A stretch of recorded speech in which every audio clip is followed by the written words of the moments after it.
আসসালামু আলাইকুম সুপ্রশিক্ষার্থী নবম শ্রেণীর বিজ্ঞান টিউটোরিয়ালে আমরা এখানে কিছু কোশ্চেন নিয়ে আসছি। এখানে এই কোশ্চেনগুলো খুবই ইম্পর্টেন্ট পরীক্ষার জন্য, একটু ভালো করে দেখবেন। প্রথম কোশ্চেনটা আছে এরকম যে আমাদের তামার দৈর্ঘ্য প্রসারণ সহগ 16.6 গুণন 10 ইনভার্স 6 কে ইনভার্স 1 আর কি, মানে এখানে 16.6 ইন্টু 10 ইনভার্স মাইনাস 6 এখানে, আর হচ্ছে আমাদের কে ইনভার্স 1। তো এটা বলতে আমরা কি বুঝি এখানে? ওকে, তো এই ডেফিনেশনটা আমরা ফার্স্ট অফ অল এখানে দেখবো। এখানে দেওয়া আছে, দেখুন ভালো করে একটু খেয়াল করবেন। 1 মিটার দৈর্ঘ্যের কোনো দ্বন্দ্বের তাপমাত্রা যদি আমি 1 কেলভিন বৃদ্ধি করলে এর দৈর্ঘ্য কতটুকু বৃদ্ধি পায় তাকে ওই উপাদানের দৈর্ঘ্য প্রসারণ সহগ বলে এখানে। তো তামার দৈর্ঘ্য প্রসারণ সহগ আমরা কাকে বলে এটা দেখলাম। জাস্ট প্রথমত দেখলাম যে দৈর্ঘ্য প্রসারণ সহগ বলতে আমরা কি বুঝি। এখন তামার দৈর্ঘ্য প্রসারণ সহগ এই মানটা বলতে আমরা কি বুঝবো এখানে। এখানে বলবো 1 মিটার দৈর্ঘ্যের তামার দ্বন্দ্বের তাপমাত্রা কি 1 কেলভিন বৃদ্ধি করলে এর দৈর্ঘ্য এতটুকু বৃদ্ধি পায়। ওকে, জাস্ট কিছুই না, এখানে জাস্ট দৈর্ঘ্য প্রসারণ সহগের ডেফিনিশনটা জানলে এটা এমনিতে পারবেন। 1 মিটার কোন একটা দ্বন্দ্ব, যে দ্বন্দ্ব থাকবে এখানে তামা রূপা যাই থাক না কেন, এখানে ওর কেলভিন আমরা 1 কেলভিন তাপমাত্রা বৃদ্ধি করব। এর ফলে ওই যে দ্বন্দ্বটা আছে এই দ্বন্দ্বটার দৈর্ঘ্য যতটুকু বৃদ্ধি হবে এখানে, হ্যাঁ, ওটাই হচ্ছে তার দৈর্ঘ্য প্রসারণ সহগ।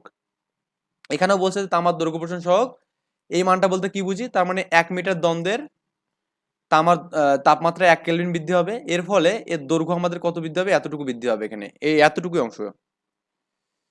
এরপর আমাদের 2 নম্বর কোশ্চেনটা দেখুন, আমাদের বলছে ক নম্বর যে মহাকাশের সূত্রটি ব্যাখ্যা করতে বলছে বা বিবৃত করতে বলছে এখানে।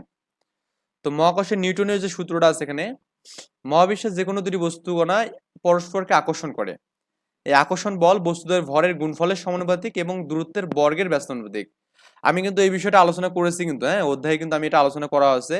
সো আমি যখন অধ্যায় ভিত্তিক বিষয়গুলো করছিলাম তখন এই বিষয়গুলো আলোচনা ছিল আর কি। তো এখন আমাদের এখানে মনে করি দুটি বস্তুর ভর হচ্ছে আমাদের, মনে করুন M1 এবং M2 দিলাম, এখানে M1 এবং M2 দিলাম। তো আমি এই ব্যাখ্যাটা একটু সাইডে করতেছি, ধরুন আমি এখানে করতেছি, এই জায়গাতে করতেছি। তাহলে আমাদের বলছে যে আমি যদি দুটো বস্তুর ভর যদি আমাদের M1 এবং M2 দেই এবং এদের মধ্যবর্তী দূরত্ব যদি আমি D দেই, তো আমাদের বলছে যে এই যে আমাদের M1 ভরের যে বস্তুটা আছে এখানে, M1 ভরের বস্তু এবং আমাদের এখানে আছে কি M2 ভরের বস্তু, এবং এদের মধ্যবর্তী দূরত্ব কি আছে, D আছে, এবং এদের মধ্যে যে আকর্ষণ বলটা, এই আকর্ষণ বলকে আমি এখানে F দিলাম এখানে। তো এই সূত্র মতো বলছে এখানে এই আকর্ষণ বলের মান বস্তুর ভরের গুণফলের সমানুপাতিক, তার মানে M1 ইন্টু M2 গুণফলের সমানুপাতিক, এবং আকর্ষণ বলের মানটা দূরত্বের ব্যস্তানুপাতিক বর্গের ব্যস্তানুপাতিক, মানে ডি স্কয়ার হবে এখানে। ব্যস্তানুপাতিক মানে কিছু অনুপাত টাইপের কিছু আর কি। ওকে, কি টাইপের এখানে, অনুপাত টাইপের আর কি। তো আমাদের এখানে লেখা যাবে এখানে যে এফ ইজ প্রকাশনাল, দুটো কম্বাইন করে লেখা যাবে M1 M2 আর হচ্ছে আমাদের ডি স্কয়ার হবে এখানে। ওকে, কি হবে এখানে, ডি স্কয়ার হবে।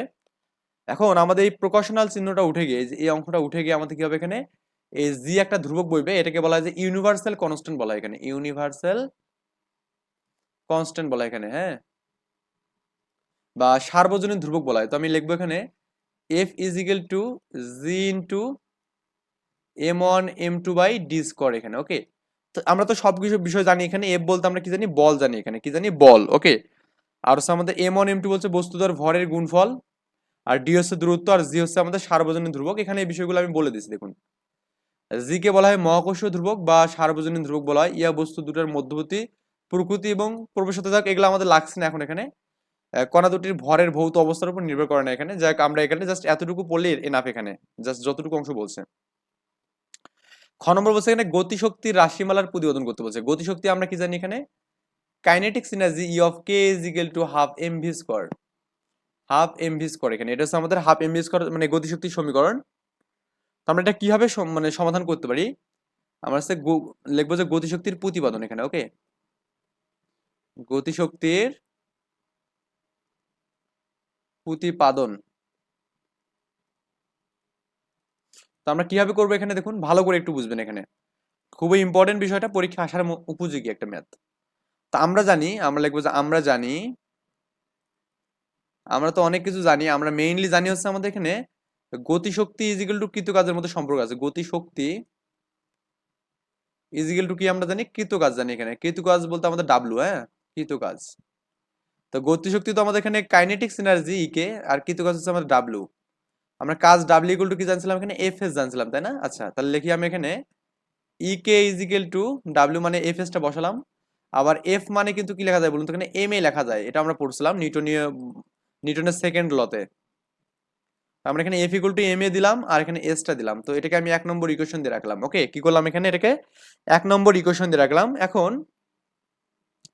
আবার আমরা জানি এখানে গতির সমীকরণ জানি কি V square equal to U square plus 2as। Okay, তো এখানে যদি আদিবেগ শূন্য হয়, এখানে কি হয়, এখানে আদিবেগ ইউ ইজ ইকুয়াল টু 0 মিটার/সেকেন্ড/1 হলে লেখা যাবে এখানে কি V square equal two 2as লেখা যাবে। দ্যাটস ওয়াই আমাদের এএস টাকে আমি যে সাইড করি, এখানে এএস টাকে যে সাইড করি তাহলে কি হবে, ভি স্কোয়ার বাই 2 হবে। এই এএস টাকে আমি সাইড করলে এই দুইটা পাশে ভাগ হয়ে যাবে, ভাগ হয়ে একবার আমি উল্টোয় লিখছি। এখানে দেখুন এএস টা সাইড করলাম কারণ আমাদের এখানে এএস আছে, এখানে তো এএস এর মানটা এখানে বসাবো। এবার সমীকরণ 1-এ এএস এর মান বসাই, সমীকরণ 1-এ এএস এর মান বসাই। তো এই এএস মানে এখানে কি ছিল বলুন তো, এখানে ইকে ইজ ইকুয়াল টু আমাদের এখানে তো আগে থেকে কি ছিল বলুন তো, এখানে এম ছিল, এখানে এমটা আমি দিলাম ইনটু, আর এটা মানে হচ্ছে আমাদের এস মানে ভি স্কোয়ার বাই 2। তার মানে যেটা পাবো এখানে আমাদের ইকে ইজ ইকুয়াল টু এই হাফটাকে সামনে নেওয়া যাবে, হাফ এম ভি স্কোয়ার। এটা হচ্ছে আমাদের গতিশক্তির সম্পর্ক, মানে গতিশক্তির আর কি প্রতিপাদন এখানে। ওকে, গতিশক্তির কি প্রতিপাদন। এখন আমি এখানে এক্সট্রা একটু কথা বলতেছি, সেটা হচ্ছে কি এটাই আমাদের কিন্তু অ্যান্সার এটাই। আপনাকে যে বলে যে গতিশক্তি এবং ভরবেগের মধ্যে সম্পর্ক কি, গতিশক্তি ও ভরবেগ, পরীক্ষা আসতে পারে এই বিষয়গুলো একটু মাথায় রাখবেন। তো এটার মধ্যে যে সম্পর্ক আমি যদি করি এখানে তাহলে কেমন করা যাবে, আমরা জানি ই কে ইজ ইকুয়াল টু কি বললাম, হাফ এম ভি স্কোয়ার বললাম, তাই না? আচ্ছা, তো একটা বিষয় এখানে খেয়াল করুন ভাইয়া, আমরা যেখানে ই কেটা রাখি এখানে, আমরা কিন্তু এম ভি স্কোয়ারটাকে উপর রাখতে পারি এখানে এবং হাফটাকে সামনে রাখতে মানে নিচে রাখতে পারি। ই কে দিলাম, আমি উভয় পাশে করলাম কি এম দ্বারা গুণ করলাম, তাহলে উপরে কি এম এস স্কোয়ার হবে, ভি স্কোয়ার হবে, আর নিচে কি 2m হবে। এখানে আমি করলাম কি উভয় পাশে এম দ্বারা গুণ করলাম এখানে। ওকে, আমরা জানি পি হচ্ছে ভরবেগ, এটা হচ্ছে আমাদের মোমেন্টাম হচ্ছে এম ভি, তাই না? এম ভর এবং বেগের গুণফল। লেখা যাবে এখানে E K is equal two, এখানে আমাদের এম ভি লেগে কিন্তু অল ওভার স্কোয়ার করা যাবে আর টোয়াইস এম করা যাবে। ওকে, দ্যাটস ওয়াই এখানে আমাদের ই কে ইজ ইকুয়াল টু, আর আমাদের এখানে এম ভি মানে কি পি, তার মানে পি স্কোয়ার বাই কি এখানে টোয়াইস এম। এই P square by twice M এটা হচ্ছে আমাদের গতিশক্তির সাথে ভরবেগের সম্পর্ক। ওকে, এটা হচ্ছে আমাদের গতিশক্তির সাথে ভরবেগের সম্পর্ক। এরপরে দেখুন আমাদের 3 নম্বর ম্যাথটা কি বলছে, 10 কেজি ভরের দুইটি বস্তু, 10 কেজি ভরের দুইটি বস্তু এ বিন্দু থেকে মুক্ত হবে ভূমিতে পড়ছে এখানে। ওকে, তো 10 কেজি ভর, এখানে এমটা যেটা আছে সেটা হচ্ছে 10 কেজি আছে এখানে। আচ্ছা, এ থেকে ভূমিতে পড়লো এখানে, এখন বলছে কত উচ্চতায় বস্তুটির বিভব শক্তি গতিশক্তির 3 গুণ হবে। বিভব শক্তি গতিশক্তির 3 গুণ, তার মানে বিভব শক্তি আমাদের পোটেনশিয়াল এনার্জি ইপি, এই মানটা গতিশক্তির কি হবে এখানে 3 গুণ হবে, 3 ইন্টু ই কে হবে এখানে। এই কাজটা আমাদের করতে বলছে এখানে। ওকে, সো এটা আমাদের এখানে প্রথম ম্যাথটা আর কি। আমি এখানে জাস্ট এটা সলভ করি, 3-এর ক, তাই না, 3-এর ক নম্বর ম্যাথ। আমি একটু চিত্রটা এখানে আর্ট করে নিচ্ছি, একটু যদিও অত ভালো হবে না মনে হয়, তারপর একটু আর্ট করে এটা মোট উচ্চতা ছিল কত এখানে, 100 মিটার ছিল এখানে, 100 মিটার। আমাদের এ একটা বিন্দু ছিল এখানে। তো এখন এখানে এখানে বস্তুটার ভর কত ছিল, 10 কেজি। এটা আমাদের লাগছে না এখন আপাতত, পরে দেখতেছি এই বিষয়টা, কারণ ভর লাগবে না। এখন বলছে যে কত উচ্চতায় বস্তুটির বিভব শক্তি গতিশক্তির 3 গুণ হবে এখানে। ওকে, বিভব শক্তি গতিশক্তির 3 গুণ। সো আমরা এখানে ধরে নেব ভূমি থেকে মনে করুন এক্স উচ্চতা, এখানে এই যে ধরলাম ভূমি থেকে, আমি লিখবো যে ধরি ভূমি হতে, হ্যাঁ ভূমি হতে এক্স মিটার উচ্চতায় কি হবে এখানে, বিভব শক্তি, বিভব শক্তি গতিশক্তির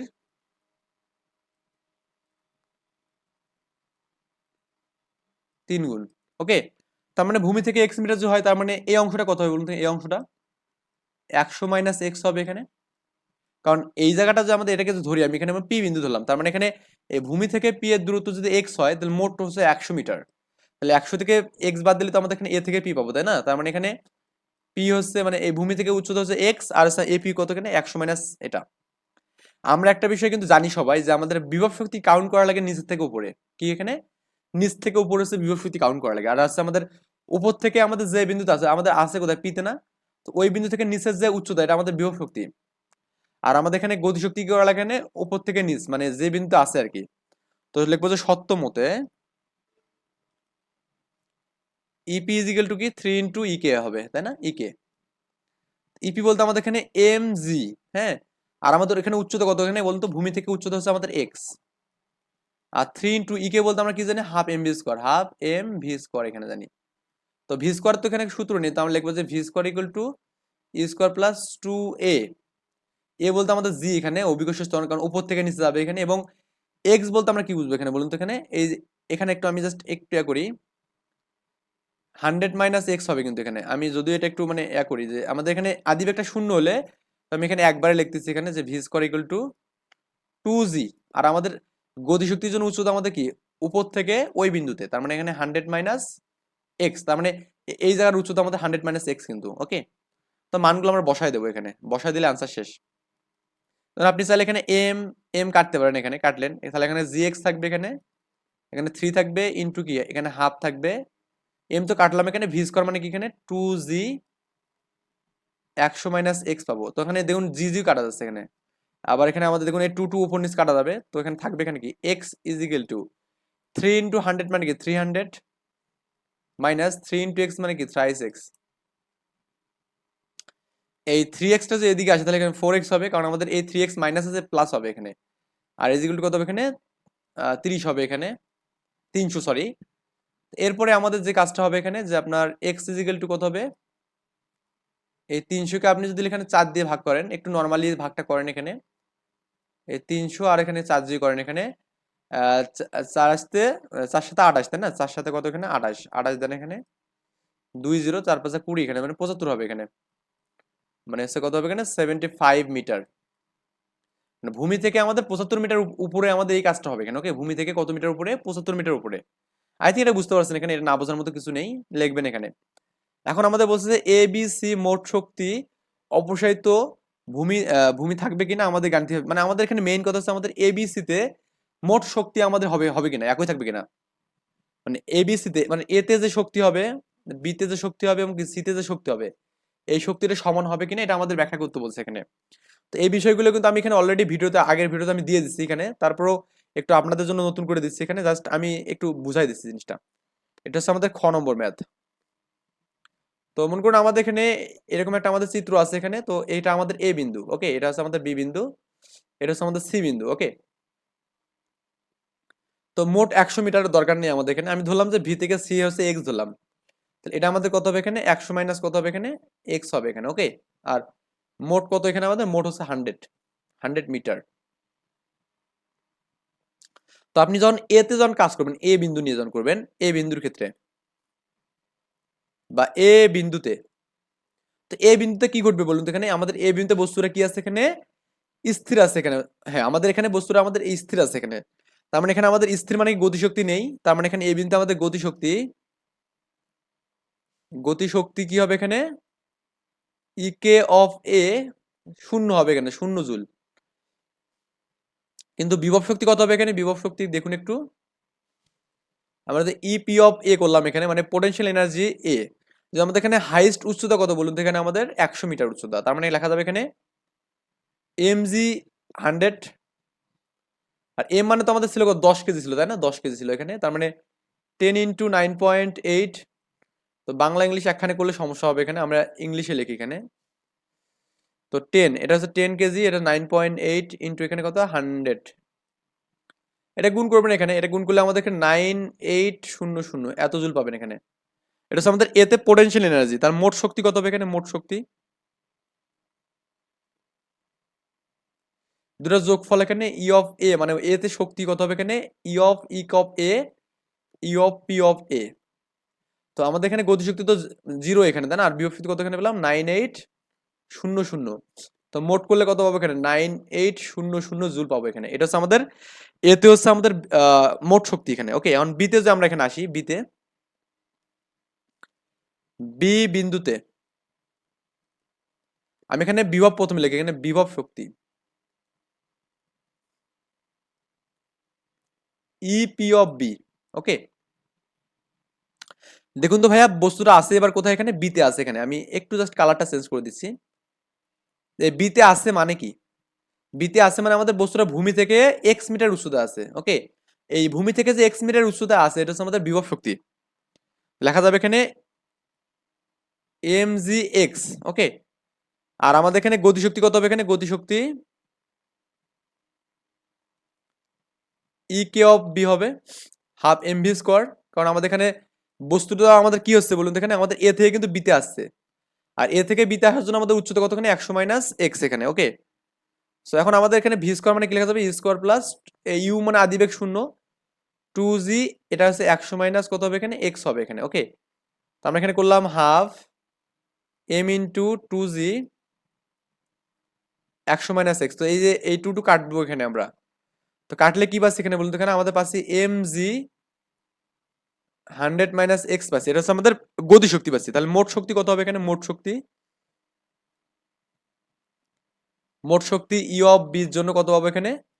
প্রথমত আমরা যদি বিভব শক্তিটা লিখি, এম জি এক্স এখানে আছে, কত আছে? এম জি এক্স প্লাস এখানে কত আছে? এম জি 100 মাইনাস এক্স, তার মানে এখানে কত পাচ্ছি? এখানে M G X plus M G এখানে 100 মাইনাস গুণ করলে minus plus minus M G X, এখানে এই plus M G X minus কাটা যাবে। এখানে এম মানে কত? 10 ইন্টু 9.80 মান, আর এটা 100 এখানে, তো ক্যালকুলেশন করলে 9800 জুল। তার মানে দেখুন আমাদের বিতেও মোট শক্তি কত পেলাম এখানে? 9800, এতেও পেলাম মোট শক্তি 9800 পেলাম এখানে।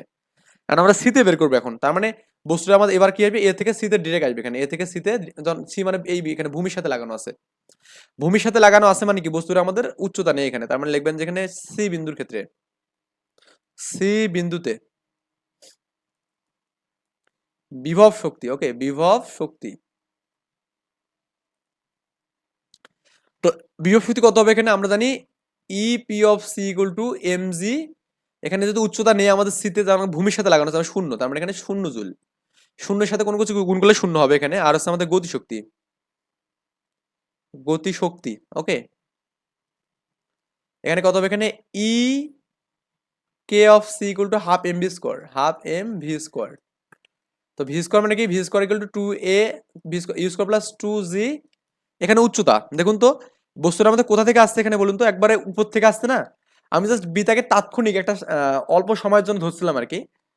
সো একবারে আমাদের সিতে আছে, তার মানে উচ্চতা হচ্ছে 100, কিন্তু আমাদের তার মানে এ থেকে একদম সিতে আসছে এখানে, তার মানে 100 উচ্চতা হবে এখানে, এখানে ইন্টু 100 হবে এখানে। ওকে, আদিব্যক্তি শূন্য, এখানে তো লেখা যাবে half M into 2g into 100, এই টু কাটবো এখানে, তাহলে লেখা যাবে এম জি 100, এম মানে 10 আর জি মানে কত? 9.8 ইন্টু কত এখানে? 100, এটা গুণ করে দেখবেন যে 9800 জুল পাবেন এখানে। তার মানে এখানে মোট শক্তি কত পাবেন এখানে? বিভব শক্তি শূন্য আর গতিশক্তি কত? 9800, হ্যাঁ, মোট শক্তি হচ্ছে আমাদের এটা যোগফল 9800 জুল আর কি, এটা হচ্ছে আমাদের অ্যান্সার হবে। ওকে, এটা আমাদের কি এখানে অ্যান্সার। এ আর কি বিষয়াদি। আমরা নেক্সট আরেকটা ম্যাথ করবো এখানে, যে এই বস্তুর ভর নিয়ে একটা ম্যাথ করবো ইনশাল্লাহ। ভালো থাকবেন।